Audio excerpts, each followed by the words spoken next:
السلام عليكم ورحمة الله وبركاته. ازيكم يا شباب؟ اخباركم ايه؟ يا رب دايما تكونوا بخير. الفيديو بتاعنا النهارده هو فيديو مجرد ان هو رد على الكابتن خالد الغندور في يعني الاسلوب بتاعه او طريقته المتبعة، اللي هي تقليل من شأن اي شيء خاص بالنادي الاهلي وتعظيم من اي شيء خاص بنادي الزمالك. ويعني عايز بس نقول ان يعني هو ده اسلوب عشان خاطر يجيب بيه عدد من المتابعين، عدد من المشاهدين، يكسب بيه جمهور الزمالك باي طريقه. بس طبعا اي حد من جمهور الزمالك بيفهم كوره هيرد عليه، يعني مش مجرد بس احنا اللي هنرد عليه، او اي حد من جماهير النادي الاهلي هيرد عليه. وهي فكره انك لما بتقلل من مجهود نادي او مجهود لعيبه او اداره، يعني الفكره ان انت اصلا يعني المفروض ان انت لاعب كرة قدم، وكنت لاعب شاطر في، يعني حريف يعني من الاخر. فالمفروض انت فاهم يعني ايه مجهود لعيبة، يعني ايه اصرار لعيبة، يعني ايه مجهود إدارة نادي والكلام دوت. فانت طبعا لما تبقى فاهم الكلام دوت وتعمل نفسك مش فاهم وتيجي تقول اصل مثلا على سبيل المثال ان الكونفدرالية اقوى من بطولة افريقيا. طبعا ده كلام، يعني انا عايز اقول لك ان الكونفدراليه دي من وجهه نظري عامله زي مجموعه من الطلبه اللي جابوا ملحق، فنتيجه ان هم جابوا ملحق فاتعمل لهم امتحان تاني يعني. فدي الكونفدراليه من وجهه نظري، يعني دي الفرق اللي سقطت في بطوله افريقيا خلاص، او دي الفرق اللي هي بنقول الاضعف يعني في القاره الافريقيه، معمول لهم بطوله مع بعض. والدليل على كده انك لما تشوف مستوى يعني اتفرج على ماتش نادي الزمالك اللي قبل النهائي ده. يعني الفريق اللي كان بيلعبه فريق، يعني هو تقريبا الاخير في بلده، يعني فريق ملوش اسم يعني من الاخر يعني. وحتى الفريق المغربي يعني لما تيجي تتفرج عليه وانه يجيب هدفين في نادي الزمالك، دي كانت حاجه، يعني انا شايف ان هو فريق ضعيف جدا، يعني مش فريق يعني اللي هو يتعمل له حساب. بالعكس انا بقول لك نادي الزمالك مبروك عليه، خد بطوله الكونفدراليه. يعني لما تيجي تتفرج على نادي الزمالك لما ركز الشوط الثاني وكان في اصرار في الشوط الثاني، فكان خلاص مفيش فريق تقدر ان انت تقول انك خايف منه او الكلام ده. يعني نادي الزمالك لو لعب الشوط الثاني بنفس ما لعب الشوط الاول، يعني ما كنتش هتلاقي ان الفريق دوت موجود اساسا. بالعكس كان ممكن نادي الزمالك يكسب هناك في المغرب. وبالتالي فانت ما تقارنش، لكن تعالى بقى على مباراة النادي الاهلي النهائية دي. يعني ما تقدرش تقول مين هيكسب البطولة، ما تقدرش تقول الاهلي انه لازم هيكسب، لا، لان الفرقتين تقال، والفرقتين عشان يوصلوا للنهائي تعبوا جدا جدا وقابلوا فرق كبيره جدا في طريقهم. فانت ما تقدرش ان انت تيجي تقول لي اصل البطوله، لا لا معلش، ما تديش لنفسك او ما تديش لنادي الزمالك حجم اكبر من اللي هو فيه. يعني نادي الزمالك نادي كبير ونادي جماهيري وكل شيء، وبيعدي بمرحله صعبه وان شاء الله يعني يعديها، دي من مصلحتنا ومصلحه الكره المصريه. لكن عشان تيجي هو يعني انا شايف ان ده من اسباب ان نادي الزمالك ما يقدرش ان هو يرجع كما كان مثلا نادي الزمالك اللي بيقدر يحقق بطولة افريقيا ويحقق بطولات بره وجوه والكلام دوت، يبقى مجرد ان هو نادي يعني اقصى حلم ليه ان هو يحقق حاجه زي البطولة الكونفدرالية يعني. ده بسبب التطبيل اللي ملوش لازمه. بالعكس انت المفروض تدي لكل ذي حق حقه. الاهلي مش محتاج منك حاجه اصلا، يعني الاهلي حقه جاي له عالميا وافريقيا وكل حاجه يعني.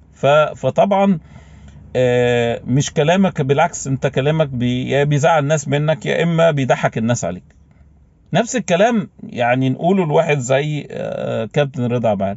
كابتن رضا عبعال انت لعيب حريف، لكن مع احترامي ليك انت من افشل المدربين. يعني انا اعرف عنك كل حاجه من شبرا خيمه، يعني ان انا من شبرا زيك، وعارف ان انت مدرب فاشل. انت لو مسكت نادي، مش هقول لك نادي، مركز شباب، يعني لو ينفع تنزله على المركز شباب هتنزله على المركز شباب. فانت ما فيش عندك قدرات اصلا فنيه. فاما تيجي تمسك بقى كل مدير فني في الاهلي تقول ده فاشل، ده جاي يعني بياكل عيش، وده ان ده اللي فيدل على ان ده كده مش، يعني لما تيجي تفسره ده ما يطلعش من لاعب كوره قديم، ما يطلعش من لاعب كوره حريف، يعني ان هو يقدر يتكلم على الفنيات بالطريقه دي ويقول لك اصل ده جاي ياكل عيش. لا بالعكس، هو انت بتوضح اكتر ان انت فنيا مش بتفهم يعني، او انت فنيا فاشل يعني. وهو دي حقيقة يعني. شوف كده، قول لي انت نجحت في ايه كمدير فني يعني.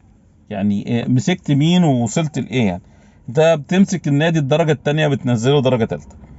فحضرتك يعني اقدر اقول لك انت يعني من الاخر، حتى كابتن رضا لو وصلت ان انت تدرب مثلا نادي زي النادي الاهلي، هتنزله درجة تانية. ما تقوليش اصل مش عارف ايه، لا، اصل انت ما عندكش اصلا. فانت برضو شغال على فكرة انك تمشي عكس التيار او عكس الحقيقة يعني انا مش فكرة التيار يعني، هنا فكرة انك بتمشي. ما حدش عايز منك ان انت تطبل خالص، بالعكس. لما الاهلي يلعب وحش او تكون ادارته سيئة او ادارة كولر للمباراة سيئة، تطلع تقول انها سيئة وان هو اخطأ في كذا وكذا.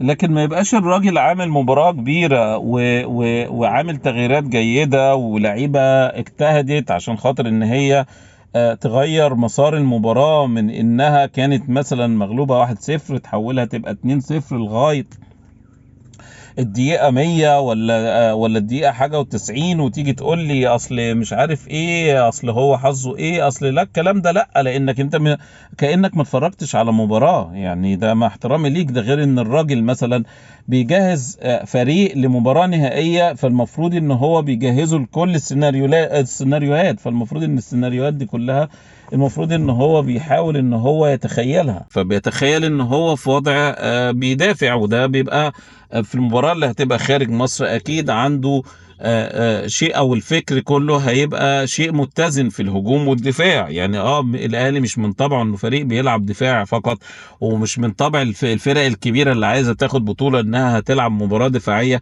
بل بالعكس. لكن هتلعب مباراة نسبة الدفاع فيها اكيد مش قليلة، لانه محتاج انه يخرج من هناك باقل نتيجة ممكنة، وهي مثلا التعادل، ولكن هيحاول انه يفوز. دي اكيد هتبقى من ضمن المخططات اللي موجودة فلازم هو بيجرب الكلام دوت قدام اخر فريق هيلعب قدامه وهو بلدية المحلة. ولذلك ده كان سبب انه ما بينزلش بتشكيل كامل من الاول عشان خاطر يحرز الثلاث نقاط. ولكن لما حس ان الثلاث نقاط ممكن ان هم يروحوا منه، فطبيعي جدا ان هو بيحاول ان هو يرجع للتشكيل الاساسي للفريق عشان خاطر ان هو يقدر يحرز 3 نقاط.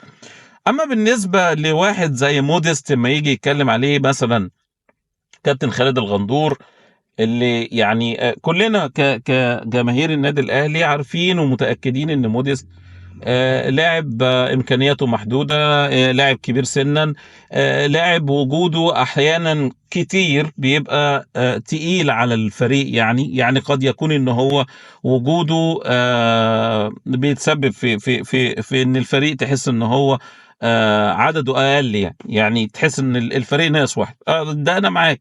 ويعني كولر بيحاول ان هو يثبت عكس ده، ان كولر هو سبب وجود واحد زي موديست. لكن وجود ان موديست وصلت ان موديست قدر يجيب لك هدف فوز في مباراة كانت صعبة جدا وتصعبت جدا في وقت زي ده، فانت ما تجيش تقلل بقى وتقول لي مش عارف ايه. لان موديست هو اصله كان راس حربة جيد، لكن سنه خلاص بقى وكده، وكان في خطأ فعلا في اختيار موديست.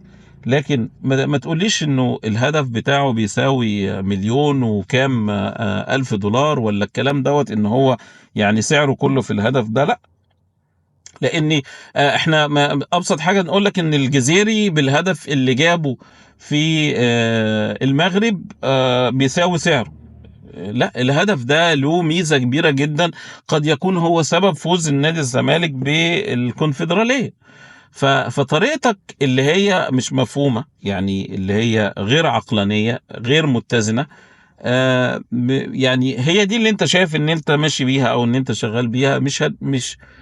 مش بتكسبك جماهير، بالعكس هي بتخسرك ناس من الطرفين، يعني حتى من الاهلي والزمالك. يعني الاهلي والزمالك بيضحكوا عليك، الناس اللي بتفهم بتضحك عليك، اما الناس اللي حابه التطبيل بتتفرج عليك، زي اللي بيتفرج على علاء صادق مثلا. يعني هو حابب انه يسمع كل شيء كويس عن الاهلي وكل شيء وحش عن الزمالك. ودي طريقه بيتبعها علاء صادق، يمكن لسبب معين هو شغال بيه. لكن انا مش شايف لك سبب ان انت تشتغل بالطريقه ديت، او ان انت تبقى واخد النهج العجيب ده. دي يعني مجرد يعني رسالة من واحد من جماهير النادي الأهلي لواحد زي كابتن خالد الغندور، اللي هو المفروض إنه راجل إعلامي دلوقتي، وكان أصله لاعب كورة، فالمفروض إن هو يكون فاهم كويس عن كده ويتبع أسلوب أفضل من كده يعني. أشوفكم في فيديو آخر إن شاء الله، يكون بعد مباراة النادي الأهلي، ونكون إن شاء الله في نتيجة جيدة نتكلم فيها مع بعض.